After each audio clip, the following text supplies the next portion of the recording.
ஓம் முருகா வெற்றிவேல் முருகா. வேலுண்டு வினையில்லை, மயிலுண்டு பயமில்லை. என் அன்பு தங்கமே, உன்னிடம் மிக முக்கியமான விஷயத்தை சொல்ல வந்தேன். யாரிடமும் சொல்லாமல் தனிமையில் அமர்ந்து இப்பதிவை முழுமையாக கேள் தங்கமே. மனதிற்குள் 1000 கேள்விகள் இருக்கின்றது. வீணாக புலம்பிக் கொண்டிருக்கின்றாய், குழம்பியும் கொண்டிருக்கின்றாய். வீணாக கலங்கி உன்னுடைய வாழ்க்கையை வெறுத்து போய் உள்ளாய். என்ன இந்த வாழ்க்கை என தோன்றும் அளவிற்கு பிரச்சனைகள் சூழ்ந்துள்ளது என்று நீயாகவே எண்ணுகின்றாய். தாங்க முடியாத பிரச்சனைகளை நான் ஏன் குழந்தைகளுக்கு ஒரு நாளும் தருவதில்லை தங்கமே. அவ்வளவு உனக்கு வந்த போதிலும் நீ இன்று வரை என்னுடைய நாமத்தை தான் உச்சரித்து கொண்டிருக்கின்றாய். அதுதான் இந்த அப்பாவின் மகிமை. முதலில் நீ யாருடையவர் என்பதை தெளிவாக தெரிந்து கொள். அந்த தெளிவு உன்னிடம் வந்துவிட்டால் நீ இவ்வளவு கஷ்டங்களையும் இவ்வளவு பிரச்சனைகளையும் நான் வேடிக்கை மட்டுமே பார்த்து கொண்டிருப்பேன் என்று நீ நினைக்க மாட்டாய். நீ யார் என்பதையும் யாருக்கு சொந்தமானது என்பதையும் தெரிந்து கொள் தங்கமே. ஒரு அழகான பெரிய பணக்காரியான அதிக மதிப்புள்ள உடையை உடுத்தி ஆடம்பரத்தில் வாழும் ஒரு பெண் ஒரு கன்சல்டிங் செய்பவரை காண சென்றாள்.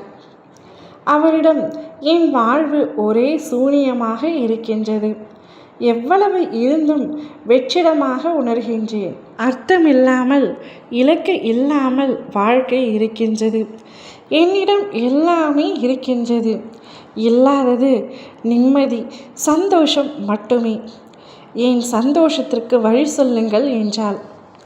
கன்சல்டிங் செய்பவர் அவர் அலுவலகத்தை கூட்டிக் கொண்டிருந்த ஒரு பெண்மணியை அழைத்தார்.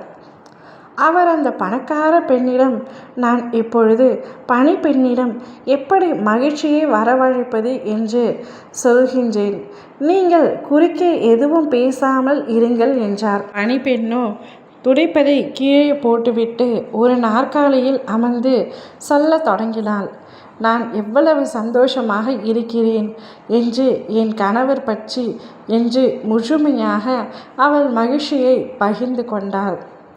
மகிழ்ச்சி என்பது நீ எவ்வளவு மகிழ்ச்சியாக இருப்பதில் வாழ்க்கை இல்லை, உன்னால் அடுத்தவர்கள் எவ்வளவு மகிழ்ச்சி அடைகிறார்கள் என்பதில்தான் இருக்கின்றது. மகிழ்ச்சி என்பது போய் சேரும் இடம் இல்லை, அது ஒரு பயணம். அதை ஏற்றுக்கொள்வது அல்ல, அது ஒரு முடிவு. இப்பொழுது உனக்கான வாழ்க்கையும் அப்படிதான் தங்கமே. நீ பயணம் செய்து கொண்டிருக்கின்றாய். உனக்கு சொந்தமானவர் நான் மட்டும்தான் என்பதை நீ மனதில் முதலில் நிறுத்தி கொள்ள வேண்டும். உனக்கு சொந்தமான நான் உனக்கு வரும் கஷ்டங்களையும் நஷ்டங்களையும் பார்த்து அமைதியாக இருக்கிறேன் என்றால் அதில் ஒரு அர்த்தம் இருக்கிறது என்று தான் அர்த்தம். நீ மகிழ்ச்சியாக இரு, மற்றவர்களை மகிழ்ச்சிப்படுத்தி கொண்டே இரு, நிச்சயம் உன்னுடைய வாழ்க்கையும் சந்தோஷமாக அமையும்.